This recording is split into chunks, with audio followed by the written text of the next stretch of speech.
Thank you so much for that welcome. And it's good to be back in Aberdeen, the real capital of Scotland.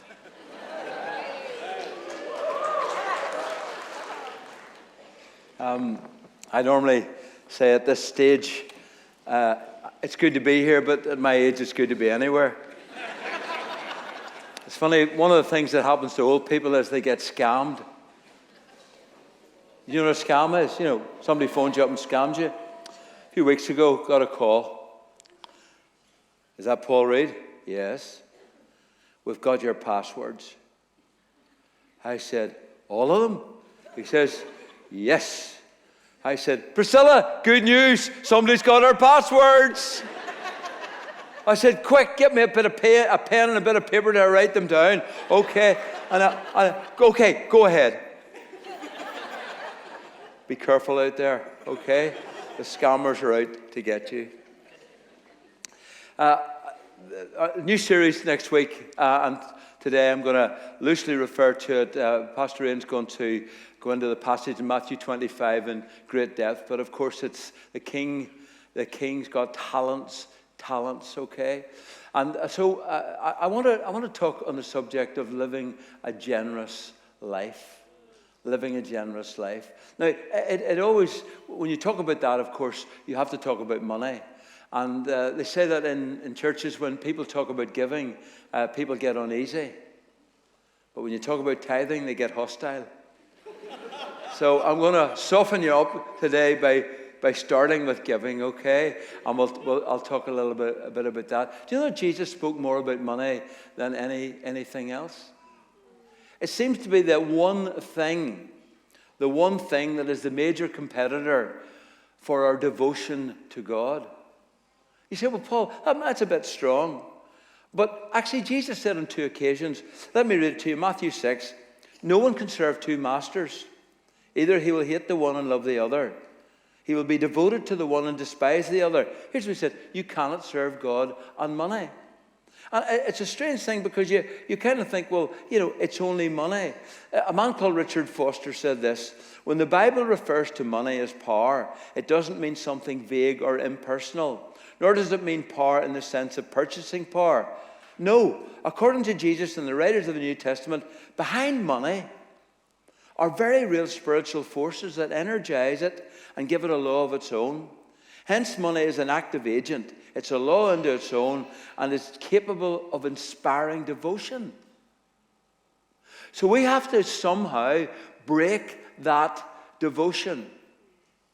Otherwise, it becomes idolatry. In the parable of the talents in Matthew chapter 25, one of the things I just want to bring out very quickly is that there are 3 variables. Most things in the Bible there's just a straight choice. There's light, darkness, broad, narrow, goat, sheep. It goes like that. But in this parable, there's 3. And you say, well, that's a strange thing. You know why that is? Because it shows us how life works. Because it talks about 3 people to whom their master gave them some money. And it tells us this, that when it comes to the whole subject of what you do with your money, it's not how much you have. It's what you do with what you have. So it's not that you've got, it's only applies to people who've got a lot of money. It tells us this, that in life, different people have different amounts, but we're all responsible for the amount that we have been given to steward faithfully to the Lord. And so as we think about that in depth next week, I want to get on with my subject and talk about the whole subject of generosity and living a generous life. So I've been a Christian for a long time, over 50 years now. And since the beginning, through something that I heard, when Priscilla and I got married, we became tithers and said, for the rest of our life, we're going to try and live a generous life.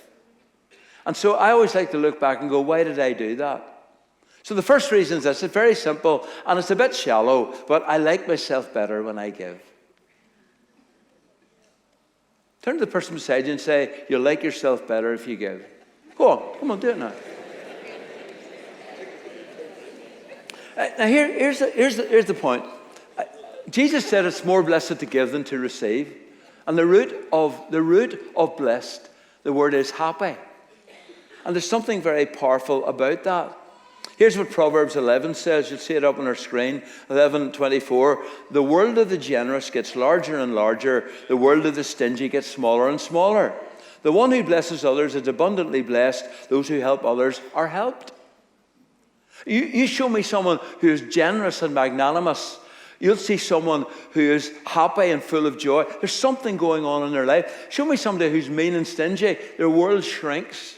It becomes about themselves, what they own. The problem is if you worship money, you'll always feel you've never had enough. And the way to break the spirit of mammon or money is to be generous, is to learn to live a generous life. Now, this is not simply giving large amounts. This is practicing generosity every day of your life. And I want to encourage you, right at the start, whatever age you're at, that you become and continue to be a generous person. I do it in different ways. I would maybe buy somebody a coffee that I didn't know, pay for somebody's lunch. When there's somebody's giving a collection box, instead of giving them £1, I'll take a tenner out of my pocket. But you say, well, nobody knows it. Why are you telling us, Paul? Well, it's about what that does. It breaks the spirit of mammon when you're generous.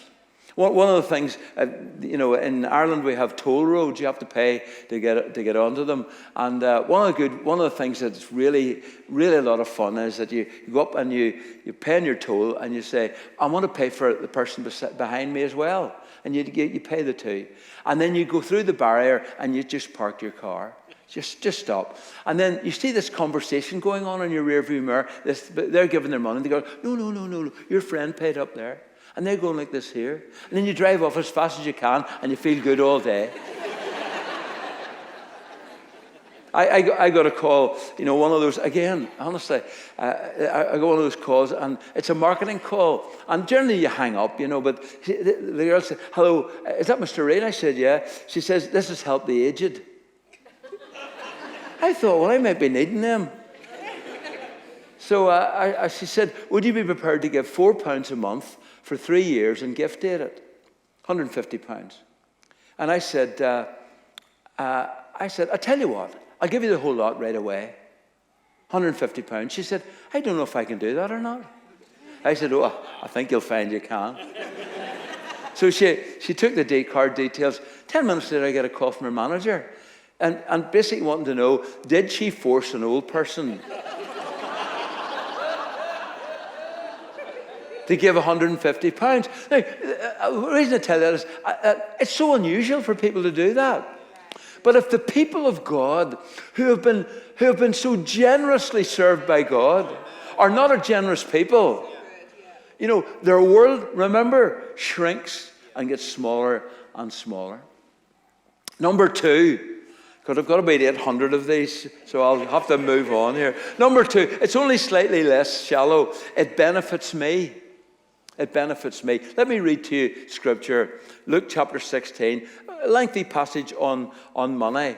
Not always understood properly. Jesus told his disciples there was a rich man whose manager was accused of wasting his possessions. So he called him in and asked him, what's this I hear about you? Give an account of your management, because you cannot be my manager any longer. The manager said to himself, what shall I do now? My master's taken away my job. I'm not strong enough to dig, and I'm ashamed to beg.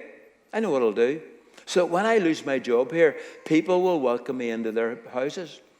So he called in each one of his master's debtors, and he asked the first, how much do you owe my master? 900 gallons of olive oil, he replied. The manager said, take your bill, sit down quickly, and make it 450. Then he asked the second, and how much do you owe? 1,000 bushels of wheat, he replied. And he told him, take your bill and make it 800. The manager commended the dishonest manager because he'd acted shrewdly. Here's what Jesus says, for the people of this world are more shrewd in dealing with their own kind than are the people of the light. Here's the verse. I tell you, use worldly wealth or money to gain friends for yourselves, so that when it's gone, you'll be welcomed into eternal dwellings. Wow, what does that mean?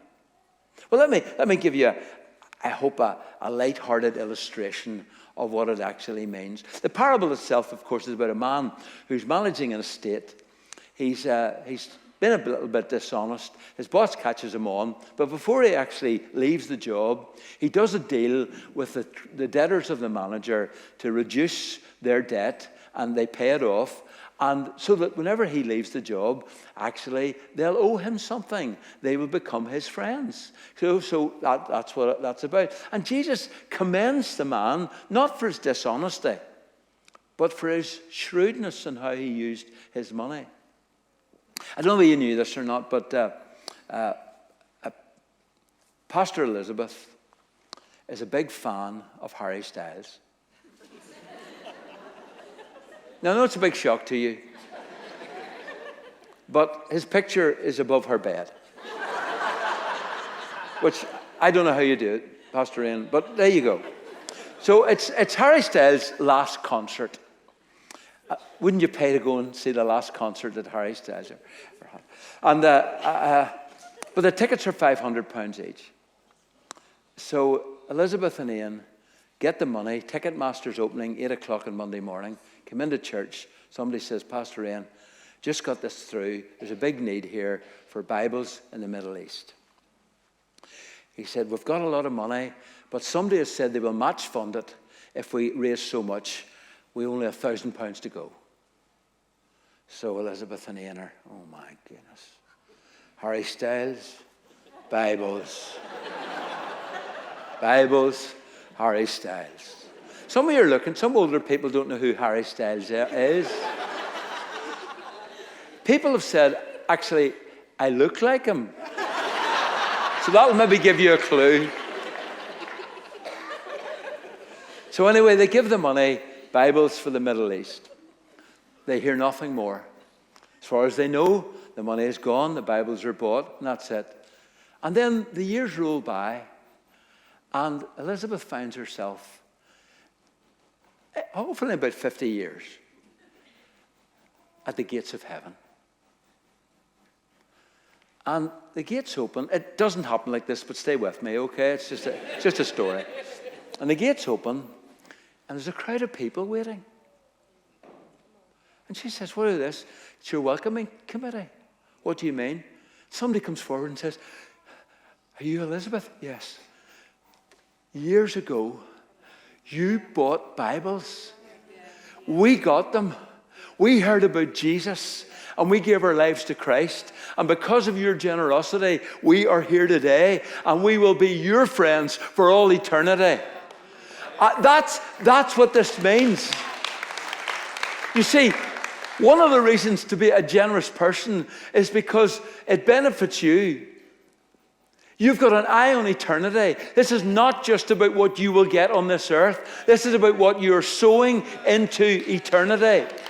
And if you sow wisely, it will only be £100 to you, £1,000 to you. But for some people, it will be the means of their salvation. And in doing that, you are part of that journey. And you will incredibly be their friends for all eternity. That's why Jesus says, use your money wisely. Use it wisely. Because when you do it wisely, you break the power of mammon in your life. It's a declaration of who you're worshiping. You're worshiping God. Number three is, it gets a bit better here. It benefits other people. It benefits other people. Let me just say this. Philippians chapter 4:19 says, and my God will meet all your needs according to the riches of his glory in Christ Jesus. And it reminds us this, and this is important, that wherever you get the money from, God is always the source of your supply. So what do you mean by that? Well, it doesn't matter whether you work for the health service, or you work for the school board, or you work for a church, or you work in a shop, or you're an accountant or a doctor or whatever. It doesn't matter. Even though the money is channeled through those places, God is the source of your supply. God is the one who says, I'm going to use this means to get you the money. I remember many years ago when Priscilla was expecting, I think, our second daughter. She's over 40 now. And I came home one night, and Priscilla said, I was in my own business, and Priscilla said, the bank manager called today. There was no credit cards in those days. And he said, don't write any more checks. That's an awful, I don't like those sort of phone calls, but that's what he said. And so I had 60p in my pocket. And Priscilla said, I'd love some liver. Because when you're pregnant, you eat liver, apparently.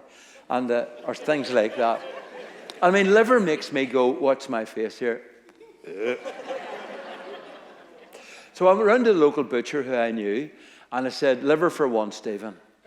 I'll never forget it. And he weighed it out, and he handed me a little bag, and he said, that's 40 years ago, don't forget, 60p. And then he said, it's on the house. Reminded me of this, that God is the source of my supply. God can make a man who doesn't know him give money to feed one of God's pregnant servants, Priscilla. So that's important. Keep that in your mind.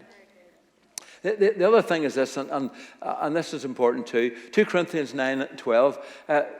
Paul talks about, when he's talking about giving and money, he says, you supply the needs of God's people. You supply the needs of God's people. So here's the way it works. God gives you money. Could we define prosperity as this? God wants to bless you to make you a blessing. Somebody once asked me, was I a faith preacher? And I said, well, I don't want to be an unbelief preacher. So what happens is God blesses you.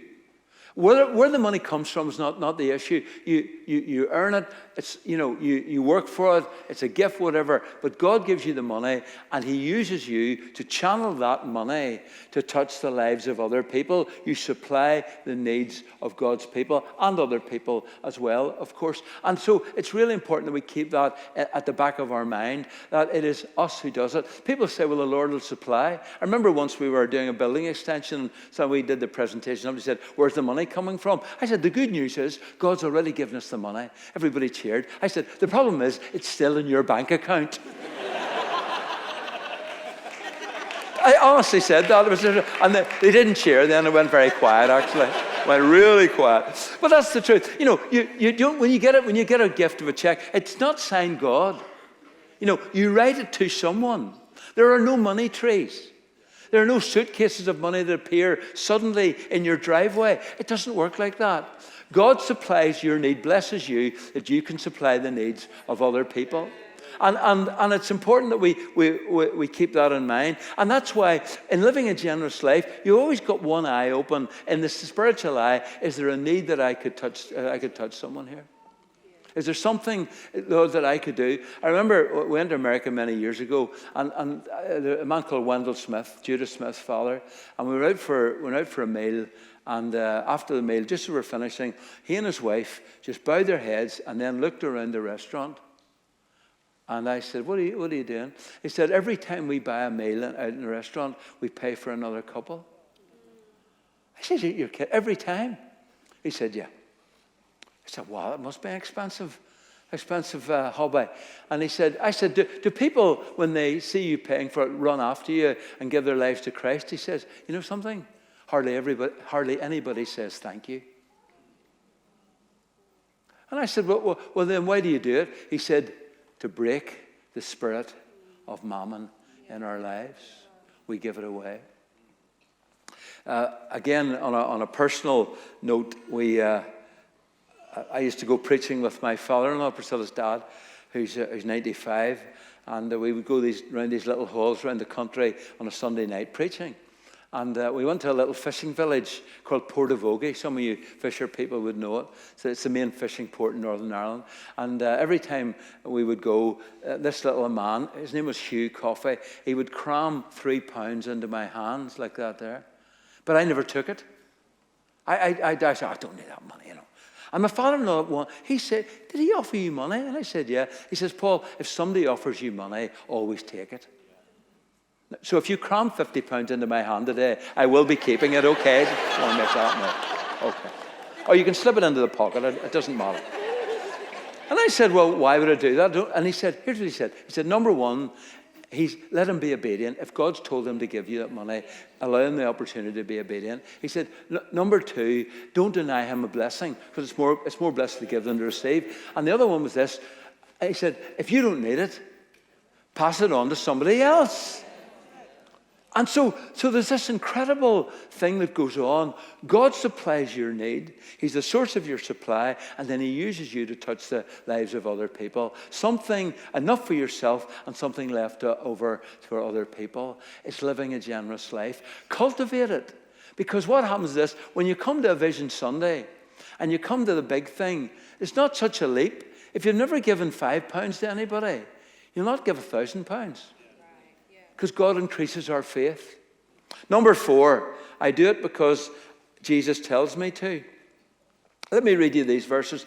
Matthew 23:23. Woe to you, teachers of the law and Pharisees, you hypocrites! You give 1/10 of your spices, mint, dill, and cumin, but you've neglected the more important matters of the law, justice, mercy, and faithfulness. Here, people don't quote this. You should have practiced the latter without neglecting the former. Some people say tithing's not mentioned in the New Testament. Oh, but it is. It's mentioned here. In other words, what Jesus is saying, it's not either but both. I've surrendered my life to Jesus, and this means that he has a charge on everything. So whatever Christ tells me to do, I want to do it. The Pharisees were so fastidious in their tithing that they even cut their mint herbs up and give 1/10 away. But Jesus says, but you know something? It's not worth anything because you neglected the weightier matters of love and justice and peace and mercy. But Jesus didn't say, stop doing that. He said, do both. You should have done both because both are important in your life. Let me say something about tithing, which I suppose, Pastor Amy, you might mention next week again. But in the context of it, Jesus mentions 1/10 or a tithe. Now, for those of you who don't know what this means, it means that it started in Genesis when a man called Abraham gave 1/10 of all his wealth to someone who was greater than him, Mephibosheth. No, not Mephibosheth, Melchizedek. I get those all mixed up sometimes. Melchizedek, who some people feel was actually a Christophany appearance of Jesus himself. I could go with that he's a king or he was that. It doesn't matter. The principle was established. And then under the law, it was enshrined in the law that all of Israel gave 1/10 to supply the needs of the Levites, who didn't have their own land because their portion was the Lord. So they had to have someone who would supply that, and that was given to them. The reality is, of course, that they rarely did it. You read the history. They didn't really do it. They only did it in times of revival. And I've listened to all the arguments about tithing. Should Christians tithe, etc. And I suppose my feeling is that tithing, if that's what they did under the law, that'd be a really good starting point for us here under grace, wouldn't it? If we value and appreciate all that Jesus has done for us, what willing response of our lives would be? Would it be less than something they were forced to do? Now, the interesting thing is that even with that, there was never any punishment associated with it.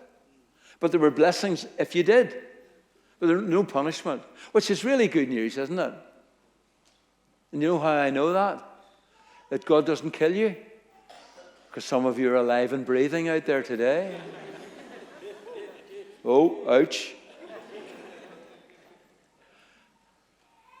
And so God puts a claim upon our lives. I don't want to be haphazard. I don't want to say, oh, here's the offering box. You got a $5 on you? Here, hold on a second. I want to say, Lord, you get the cream of the crop. You get it off the top. First of January, I still tithe to our local church. And the first of every month, I make it the first. It's a habit I have, and I deliberately get my bank account out and I send the money in because I want to know. I just don't want to do it in a standing order. Personally, standing order is a great way to do it. I just personally want to know this is costing, this is important, and I do that. And so let me tell you what I think, okay? And this is, I think, number one, everybody who's working should tithe to your local church. Number two, those who don't work should give what they can. Because God looks at what you hold back, not at what you give. You see, you say to me, well, I'm unemployed and I don't have a lot of money. And listen, honestly, I understand that because it's important. See, if you earn 100,000 a year, it's much easier to tithe than if you earn 20,000 a year. You with me?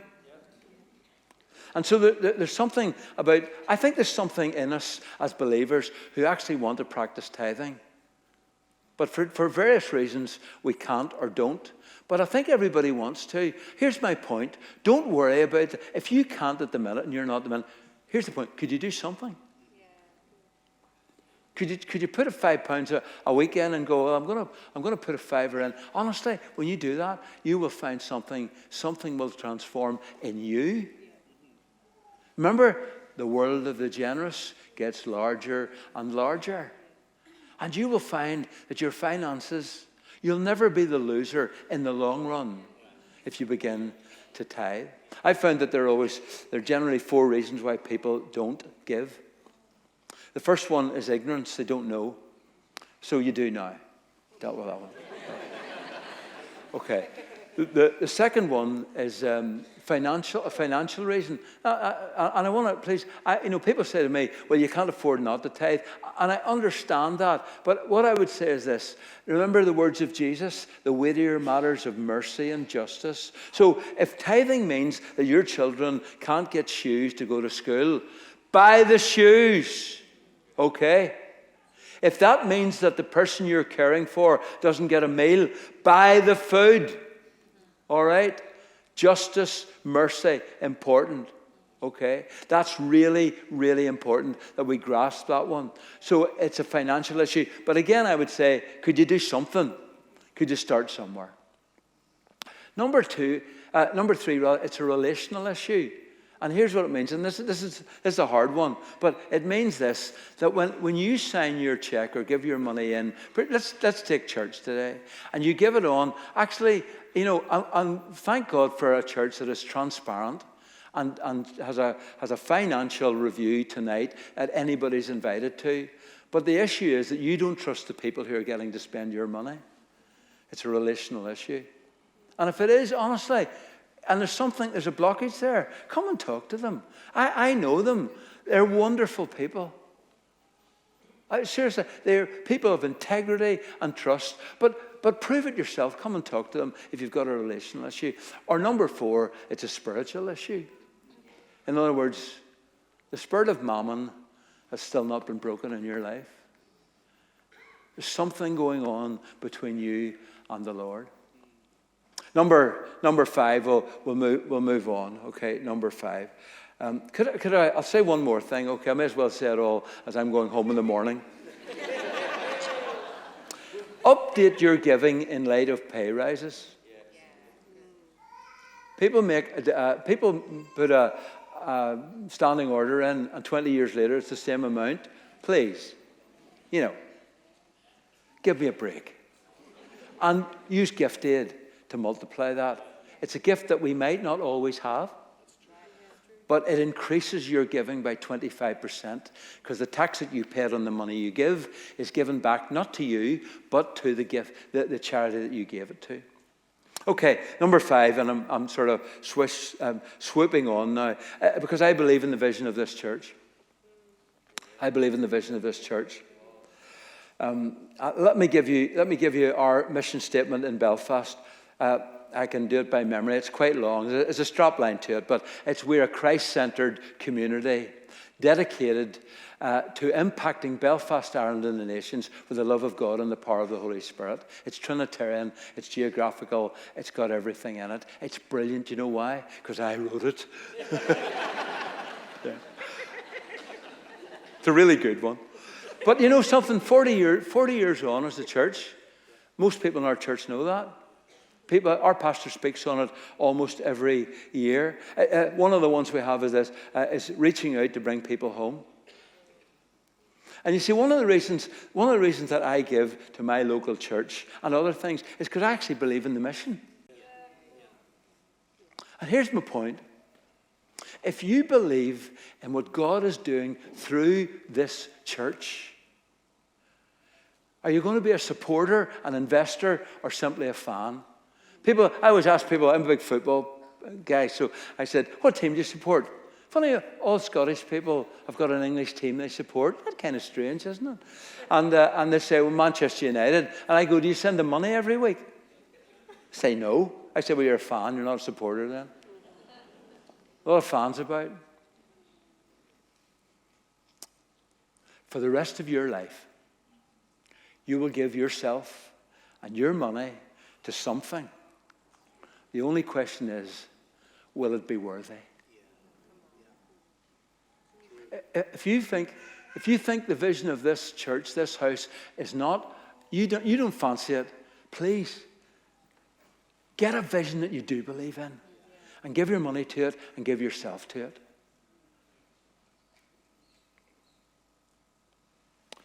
Number 6. I want to set an example. I always tell a story that whenever our kids were young, we were old school, we gave them pocket money. Anybody remember pocket money? And then, so I'd count, let's say it was £1, and count out, there's your £1. Saturday morning, there's your £1, and then whip back 10p. She said, that's only 90p. I said, no, it's your tithe money. And the kids would go, tithe money, tithe money, here, tithe money, tithe money. A couple of years ago, one of our daughters, who's still writing her testimony, and she called me up and she said, Dad, I've just had a big raise. I've got a new job. And she told me how much she was getting. I've never earned that amount of money in my life. She said to me, who do you think I should give my tithe to now? He said, if you start, as a parent, could I say, please, don't be embarrassed. Let your children know that you tithe. Because you will infect them and you'll put something into them. Why would you deny them the blessing of having a generous world and a big world? There's something about it. If you start something when you're young, it will have an enormous effect. Let me tell you quickly the story of Sir John Lang. Sir John Lang was John Lang. He's a civil engineer, a Scot. And he and his wife, at the start of their married life, decided that for the rest of their life, they would live on a third of whatever wages they had, and they would give 2/3 away, whatever had happened. And for the rest of their life, they did that. Now, he didn't know that he was going to end up in being a billionaire. Became Sir John Lang and was the chairman of the largest building company in Western Europe. And so, to this day, can you believe it? The Lang Trust gives more money away than any other trust in the UK. Why? Because one young man and his wife decided when they were in their early 20s that they would live a life of generosity. And you know something? Millions have come to Christ because of the investment they have made in the kingdom of God. Isn't that incredible? It's just incredible. Suppose everybody here who hasn't even started earning, and let's be honest, when you're in your teens, most people have some sort of Saturday job, etc. And you begin to tithe that, you will start investing in the kingdom of God, and lives will be changed forevermore. Start the habit today and live a generous life. And number 7, and finally, he said, give that man a sweetie. And finally, because one day I want to hear the commendation of the Master. Well done, good and faithful servant. One of the things that we'll see in the talents next week is that there is a day of reckoning. Don't talk about it. Now, this isn't about sin. Remember, our sin, not in part, but the whole, has been dealt with through the cross of Jesus. But there comes a day whenever every believer will have their works and what they did with what they had assessed. 1 Corinthians 3. And it will be the biggest performance review of all time. And Jesus will say, okay, I don't think it'll be public. It won't be to shame us. But there'll be a review of what we did with what we had. That's the point. So it'll be about our time, our giftings, our talent, and our money. What did you spend your money on? Did you use it wisely and shrewdly? Or did you just squander it and live a small life? I don't know about you, but I think as I get closer to that day and the day I was born, I have one eye on that Master's meeting when I want him to say, well done, good and faithful servant. Wouldn't that be incredible for all of us? I'm going to challenge you today to do this. To say, Lord, I want to live a generous life. Let's have the response, this part of it, like this. Let's close our eyes, okay? Whether you have a lot of money or a little money, not the issue. Remember, 3 variables. Different amount. Everybody's got different amounts. But there's something very powerful if someone makes a declaration, Lord, for the rest of my life, I want to live a generous life. And say, Lord, give me an opportunity to show that generosity this week. If you haven't got any money, speak a kind word to somebody. Buy somebody a coffee. Pay for somebody's lunch. Give a ridiculous amount for a tip in a restaurant.